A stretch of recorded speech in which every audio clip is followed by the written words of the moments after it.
welcome to the second part of our Quality at Source webinar series. Today's presentation, titled The Key Steps of Achieving Quality, is going to be presented by Nadège, Chief Quality Officer at Argos Multilingual. My name is Nadège, and I'm the Global Marketing Director at Argos Multilingual, and I'll be moderating today's webinar. So just to give you a brief overview of what we'll be discussing today, we'll be focusing primarily on quality at source, but from the language service provider's perspective, specifically how it has again become a big differentiator in the localization industry. So I'll start off today by introducing Nadège. So Nadège joined Argos Multilingual in 2012 and brought with her 3 decades of experience in the localization industry to her current role as Chief Quality Officer and also General Manager of US Operations. After studying linguistics at the College of St. Thomas and a few years of teaching French, she decided on a career in localization. Starting as a French translator, she worked her way up to Head of Global Operations for PH Brink and now leads operations and quality at Argos. A respected leader and mentor, Nadège's knowledge and passion for the industry are apparent in everything she does. She applies the quality at source ethos to all aspects of her job, guiding streamlined and efficient processes and leading initiatives that improve translation further upstream. So we'll start off with a quick poll where we'd like you to answer a few questions, and then we'll get into the webinar, and we'll have also a short Q&A session at the end. For any questions that you may have, you can submit them at any time throughout this webinar, either anonymously or in the group chat. I'll gather them all into one slide and we'll go through them at the end. Just also some administrative elements that I wanted to quickly touch on. I will be recording this webinar, and towards the end of the week, you will all get a copy of this recording as well as Nadège's PowerPoint slides. All right, so I'll start off kicking off the poll and give you guys a couple of minutes to just go through and answer.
Okay, so we'll go through the answers to the poll, and without further ado, I'll pass the microphone over to Nadège to kick us off with it.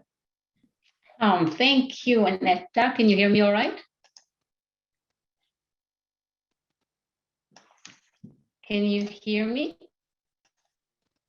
Yep, we can hear you. Okay, thank you. All right, well, hello, thank you, Annetta, first of all, for this lovely introduction.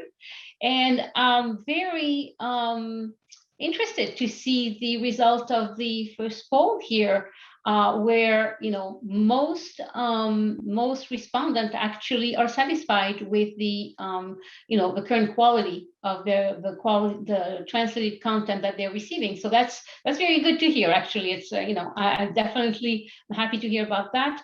And then are the LSPs using quality at source, or do the customers know if the LSPs are using quality at source? majority is yes as well. So it's again, very positive results on there. So everybody here, hopefully, I will bring up some things of interest, because if we all getting the best quality that we can, I'm not sure that you learn anything new, but I hope that you will during this short presentation on quality at source.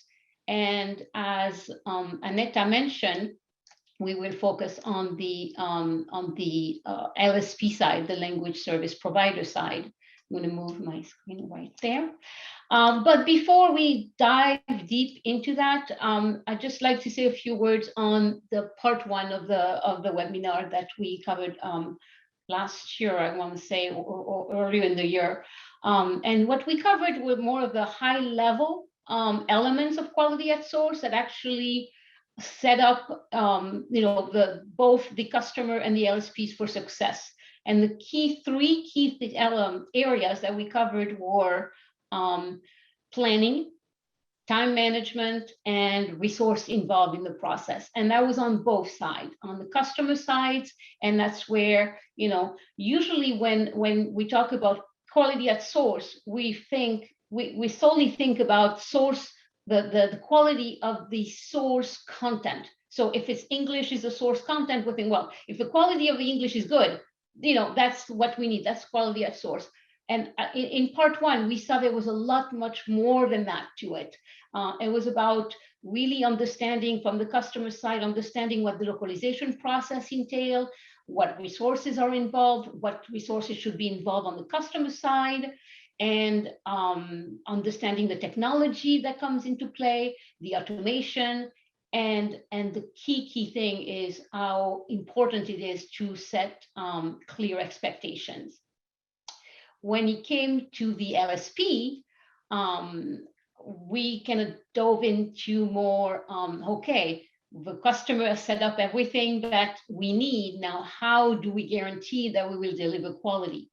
Again, onboarding process was part of that liaise both the customer and the LSP. And then after that is like making sure there is client dedicated teams, both internal from project management to linguistic resources. It was really looking at, do we have the adequate resources to perform this, the translation on this type of content for this client? And again, at the LSP side, making sure we have the right technology, that we have the right automation to give us the highest efficiency possible. So that was, all covered in part one. And hopefully now, if we go deeper on the LSP side, we'll learn a little bit more on what that entails, what quality at source entails there. So they are quality at source at each step of the process. And if we go to the next slide, we will see that the localization process contains 4 key steps, and that's the ones that will go deeper into it. The pre-translation, which things that happen before the content gets to the linguist. The execution, that's the linguist and the other functions that happen on the content of a translated content. Validation step, and then finally the delivery. Now, for this demo, we'll think of the project that includes desktop publishing, because there are some crucial quality at source steps that come into play during the desktop publishing. So if we deep dive into the pre-translation, will have the contract review, which is the customer places an order, we need to review that as an LSP. The source review, that's the review of the content, the actual text that needs to be translated or localized. And the desktop publishing prep, which is the review of the actual layout and the format. So again, there's a lot of layers that we're peeling back here. I feel like we're peeling an onion almost. So if we go into the contract review, the contract review is a step that cannot be dismissed. Now, if it's highly automated, it almost doesn't exist. If it's totally manual, it needs to happen. hopefully there is a good middle ground where there is a portal submission the customer uses an LSP portal. So right there already, there's no duplication, less room for error in the data that's for the project. The project specs are reviewed. We make sure that all information is present. File validation, if there are scanned files, if there are embedded graphics in those files, the LSP needs to look at all that. And then kind of look at if a request is in line with the client program, if there's such a thing, such as the typical languages or locales, the turnaround time that's requested, is it in line with the expectations that are set in the program, and the scope. Is the scope kind of in line with what the LSP is used to? Is it unusual? So all of these elements are quality at source because it's the quality of the data that is going to be the requirements for the project. The next step of the pre-translation is actually the source review. So that's where, as I mentioned, the content is looked at. And it is a very important step because obviously if it's reviewed now, it will eliminate queries from 32 translators, 32 linguists. And if those questions are asked up front, that is saving time. The answers will be communicated to all stakeholders in the projects. So again, efficiencies does bring quality at that level. And then there's the typical checklist item, the spell check, getting terminology looked at in an automated way, manual way. That's up to the LSP, how they identify there's new terminology in the content, the new content. QA checkers, same thing. It is at the LSPs where it's decided what do they prepare QA checker? Do they customize them? Or do they make sure that the content, the QA checkers that are used with the tools the linguists use can actually handle some of the elements that need to be checked. Then we have, is the content compliant with the style guide? Because remember, this is still from the customer's level. So this is the source content. They have a style guide. Is it compliant to that? Or is it totally, not following it? That needs to be questioned up front. There are queries, they are asked up front, following the type of process that they have already defined with the customers on how to manage queries. And at that step, at that source review step, instructions should be created so that they are not duplicated, but communicated to all of the linguistic resources involved in the project. Now, put a little, question mark of AI, because obviously there's a lot there, a lot of elements that need to happen on the source review. And hey, AI is a huge topic in all industries, localization industry, absolutely. Is AI applied to any of these elements? Can it be applied in making this, source review easier? Can it be applied identifying terminology, tags, whatnot? So I just put this as a quick, as a little teaser, excuse me, for LSPs and customers alike, that it can be applied. Again, it's definitely proprietary information for all involved, but it has a place for it. So if we go to the last step of the, we will get to a desktop publishing preparation, the DTP prep. And I am trying to get to that myself. And here, and this is funny because this is an age-old step. I've been in the localization industry for a few decades, as Aneta mentioned, not to age myself, but this step existed, 3 decades ago. It is crucial. Is it always done? Not necessarily. It is really important that it happens, time or no time. The time that this step will gain throughout the process is probably the most important. As with a lot of projects nowadays, you have 32 languages, 50 languages. If some of these elements are not implemented at this step, the time will expand, the errors will be much more frequent, and whatnot. I think I don't have to say that, but again, I think it belongs there because it's one of the key steps of quality at source. The segmentation has to be reviewed. It could be hard returns, all kinds of things, as we all know. The structure should also be looked at, like tables especially, that they use the table functionality of an application, word included, frame make, InDesign, whatnot, and not tabulations. There are graphics to make sure any text is turned into live text, not it doesn't remain as scanned. So when the translations get back, we realize, oh shoot, there was some text on the graphic that didn't get translated. And then you start all of that again in all those languages. Those, again, logical, but sometimes not performed. Again, the spell check should be performed. It's quick, but it should be done. The preparing for text expansion, again, a no-brainer. But if the customers or the language output needs to be page per page, it needs to make sure that the pages are ready to fit the languages, to target languages.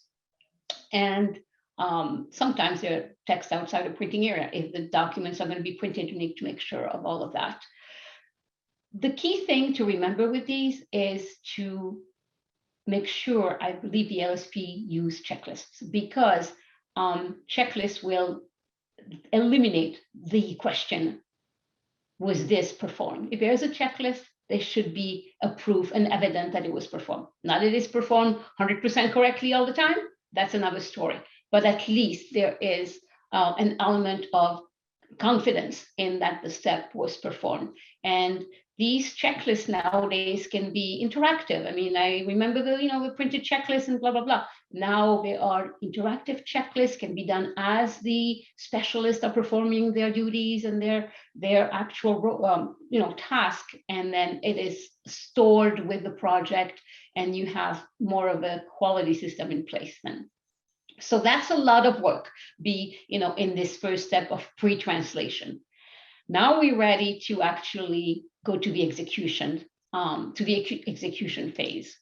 The execution phase has the bulk of the linguistic steps, the validation, and the desktop publishing last. So in the linguistic steps, it can be the translation, revision, either one of those post-editing even. In the validation, it can be the proofreading or what the ISO 17100 calls final verification. That quality assurance step, right there, we'll go into that a little bit. And then what quality at source elements come into play, again, at the desktop publishing step. So when we start with the linguistic steps, we will see that there is again, a series of elements, but they all belong to the same step. And it's really at the linguistic step, the quality at source elements, it's like, okay, how can you guarantee the translation will be right, the first time, that it'll be the best translation possible? So first thing that we can see is, the measurement that we can have is where there is less or no errors at all found at the end of the process.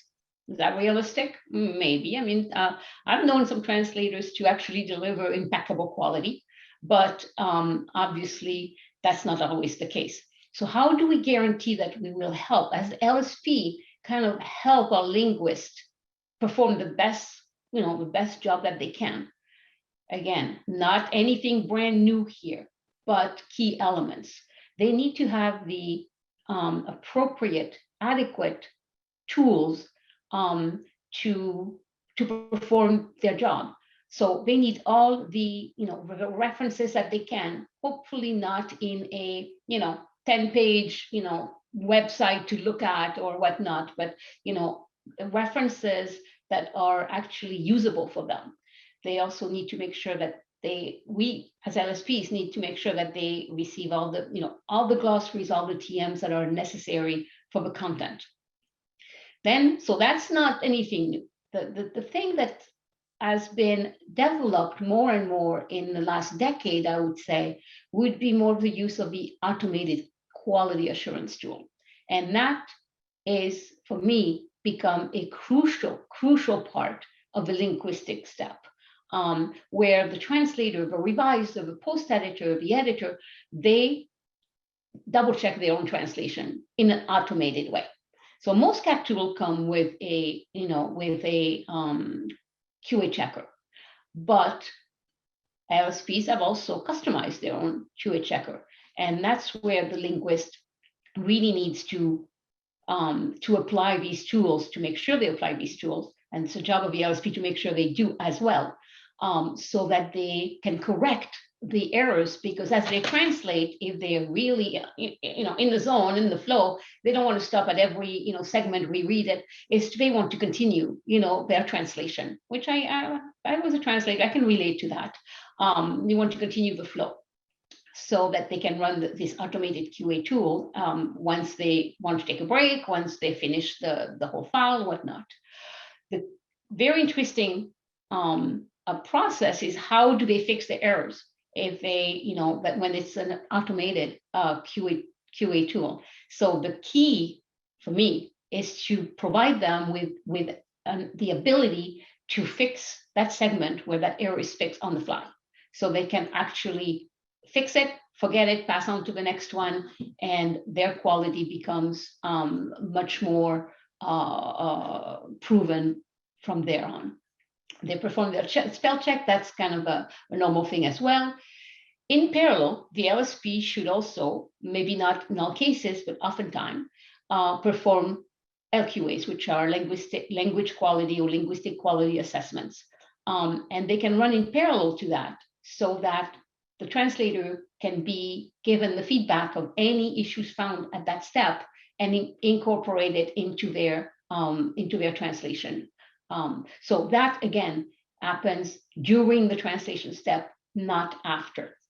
Once a linguist is ready to return their file, their translation, their project, there are a few reports, or at least a report, that should be generated and given to the next step in the workflow. Could be the PM, it could be another linguistic step, it could be the validation step, depending on the automation within a workflow. But that report should be the evidence that tools were used, that QA checkers were used, that there is no errors. If I was to rerun, or someone were to rerun the same QA tool, they wouldn't find any errors. There wouldn't be any false positives left in the file. So the file would be of the best quality possible. And that means we apply the quality at source into the linguistic step process. So that's a lot. But a lot of them are automated, and this is something that I have to add before going on to the next step, something that I have noticed that a lot of linguists have actually appreciated, because it could be mortifying if you deliver a file and suddenly they come back to you, the LSP comes back and they say, big mistake here and there, and there was stupid stuff, wrong number, wrong, product name. That doesn't really mean that the translator was a bad translator. That means it was a stupid mistake, basically. So having QA checks, automated QA checks that identify them, gives me the opportunity as a linguist to fix them. That for me is a huge benefit. So the validation step, which is the next step in the phases basically of this execution, is really having this report reviewed, this proof, this evidence, to make sure that glossaries were used, no more false positives. So it validates that, and again, some of these are minutes or seconds, and then pass on to the next step. There could be additional automated checks performed at the validation. If, let's say, a CAT tool was not used, or some languages don't allow, the linguist doesn't have access to the CAT tool, there was a technical problem, whatnot. So automated QA checks could be performed there as well. Validation that the translation is compliant with the client, the customer instruction, and the project instruction is also verified at that time. The adherence to style guides and glossaries can also be verified at that time. Language style guide is probably a key one to verify at that time. Again, sometimes the automated checks or the translator linguists themselves did not realize that a certain tone or style was to be used in this translation. It can be verified at that time. So it's a quick step of validation usually, but I believe a crucial, necessary one. So from the validation, the linguistic quality is as good as we can have it. It then goes to the desktop publishing, as we decided to include this in this process. So again, nothing new here, hopefully. Hopefully, I say, in the desktop publishing and what to do, to ensure the best quality possible, including the review of the formatting, obviously, that the styles are correct and there's no blank pages here and there.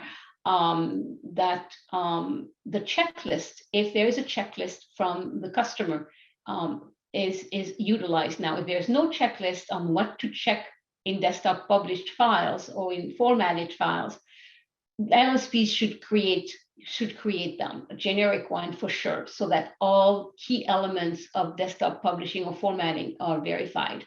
Now, when the customer has complex documents, they are obviously customized to those type of documents and then verified. Again, it's the proof, because what you don't want to see, so the quality at source here, the quality steps, they're key because they identify errors that could be found later on in the process, and that's what we're trying to avoid, correct everything upstream at every step possible.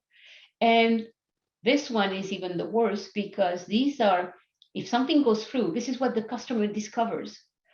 So deliver files where the customer can identify when they just look at the document that it's missing a bullet or it's misnumbered or whatnot, what key formatting element that's visible to anyone. You don't have to be reading the language to be able to find these errors. This is key that it's discovered here. And that's why having checklist is a key thing. I will never say that enough, I think. Again, can be interactive, so it's not, it doesn't sound very archaic, but they should be used.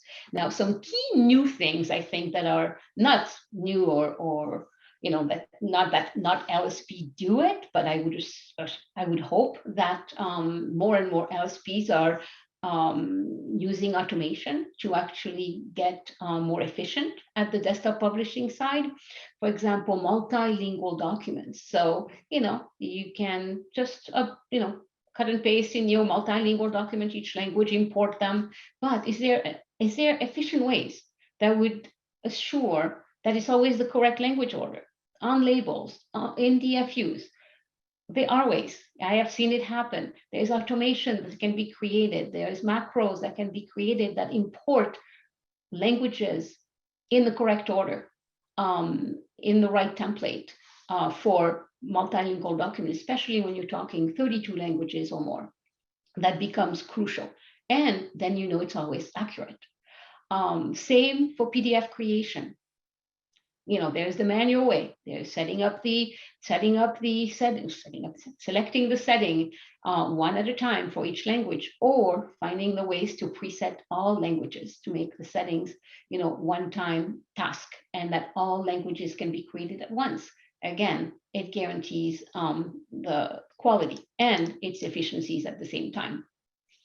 And again, talking about quality at source, at delivery sounds a bit against logic, it's about time to do quality at source when you're ready to deliver, but there are some quality steps that can be applied there.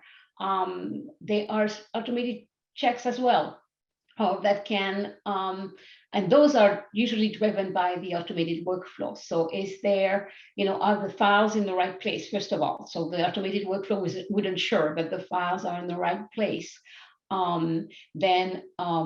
So that location triggers more steps. Are there, the number of files is accurate? Is the number of languages accurate? Are the languages accurate? And then there's extra checks that can be performed in certain types of file. If it's XML files, there would be an XML validation. One key one that I have seen many projects rejected or deliveries rejected is the files were renamed at the LSP when they shouldn't have been, or they were not renamed where they should have been renamed. So that validation of the file naming requirements obviously has to be, set to what the client requirements are, but it is very important to double check that. And lack of automated validation, it needs to be visually validated. So at the delivery, again, there are some quality elements that need to happen there that are crucial. So the delivery, let's say that it's purely successful, takes us to, I must have gone really fast, takes us to our conclusion slide, which, really, what does, quality at source achieve? And as we've seen, it has many, many, many different steps. It is, for me, it really is the closest approach to removing the constraint of the triangle. I mean, you can call it, the iron triangle, you can call it the quality triangle. There's the element of cost, time, and quality.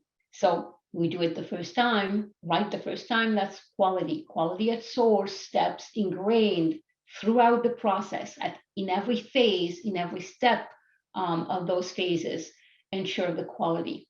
Now, those quality steps, they will save time in the whole project life cycle.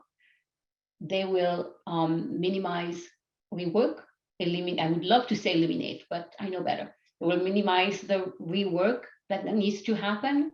And as we know, time is money. Therefore, it will actually cost less internally at the LSP. And that's the hope that, some of these savings is passed on to the customer as well. So at the end of the day, I strongly believe that the quality at source methodology is one of the key guarantee to get us close as best quality, best time, and best value for localization projects. So that concludes the presentation portion.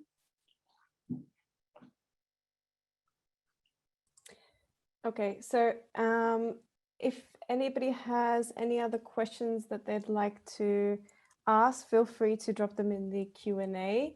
I have a few that I've already collected during the presentation that we'll just quickly go through. But like I said, in the meantime, if there's anything else, just please add it to the Q&A and then we'll add it to our slides. So let me just share my screen.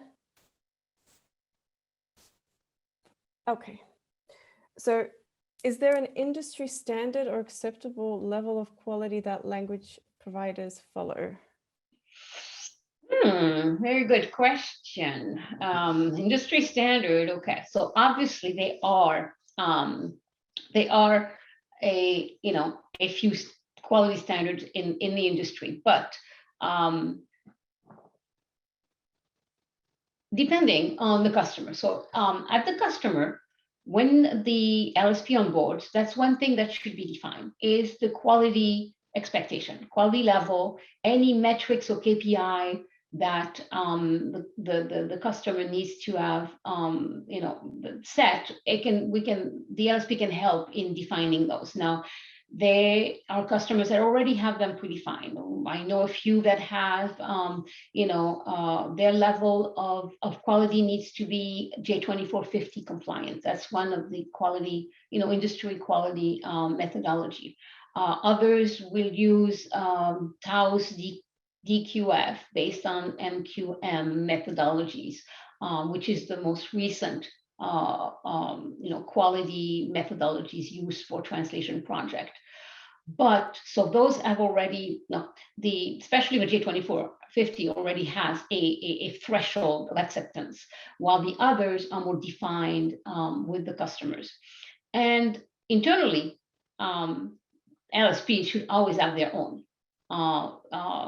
They should really have a pass-fail threshold of their own quality, and then define one with the client if the client doesn't have one. Does that kind of answer your question? Okay, I think so. No further comments on that one. So we'll move on to the next question. So are there specific questions we should ask? For example, where do we go to an RFP that can really prove that the quality promised is what will be produced? Interesting one. Oh, guarantees, and prove evidence. So if I understand this correctly, it's what kind of question at the RFP level can be asked to the LSP? Well, the key one, and I've seen that one coming from customers and from an LSP side, and definitely answer that question. It's about how you monitor the quality, your internal quality. And you need to have, the LSP needs to have and prove that they have a robust quality system, meaning when they have linguistic resources, they need to understand what their quality is. Do they have a quality rating, and how is that used? Or are they just the linguists just in a big pool with no ratings at all, which I hope doesn't really happen. But it's about proving how LSPs are monitoring the quality of their linguists, I think. And it can be very granular or it can be general, but at the granular level can be how does a certain linguist perform on marketing content or on medical device content and so on. So it could be at the granular level. But demonstrating that there is monitoring of the quality, internal quality, is really the key. Okay, thank you, Nadège. And one more we have on the automated QA, which you mentioned earlier in the webinar. So could you explain in a little bit more detail? What is it? All right, so automated QA, I know I kind of throw that term around a little bit. Well, most of the tools come with automated QA, QA checkers nowadays. I mean, definitely the off-the-shelf CAT tool have their own quality, and QA stands for quality assurance, meaning it's a step that verifies, that ensures that the quality is there. So again, the CAT tools, meaning the computer-aided translation tools, such as SEL Trados and I mean, there's a lot more than that. I mean, I'm kind of with XTR, and there's a lot of translation tools out there. MemoQ, they have their QA checkers. They off the shelf, so they are generic, but they will verify numbers. They will verify automatically that the source and the target have the same number. And verify that most content is translated. There's no untranslated content in there. And then there's additional QA, automated QA checkers that are freestanding, off the shelf. You have, and those are off the shelf brands like Verifica, Xbench. Those are also, and they can be integrated into the process. And then they are the ones customized at the LSP, at the client level. And those become either a supplement or they replace what I just mentioned. And those can be customized at a very granular level as well, meaning with elements of the style guides, with element of the glossaries that cannot really, sometimes the glossary, obviously, you've all heard about stemming glossary, so that the automated QA would actually look only at the stem of the terminology instead of the exact translation in the glossary itself. So those are the type of automated checks that I'm talking about. Okay, thank you, Nadège. If there aren't any more questions, which I didn't see any new ones pop up in the meantime, I guess we'll conclude today's webinar. So I just wanted to thank you, Nadège, for presenting today, and thank you to everybody who joined us. That we really hope you guys gained some valuable insight and further knowledge into quality at source. If you guys have any questions, feel free to reach out to myself or even Nadège. If there's anything else you'd like to know, I'll be emailing the recording to everybody. So if there are any questions, you can just reply back to that email directly. Otherwise, I'd like to wish everyone a great evening, morning, wherever you are in the world, and we'll see you in 2022 with our next webinar. Thank you, guys. Bye-bye.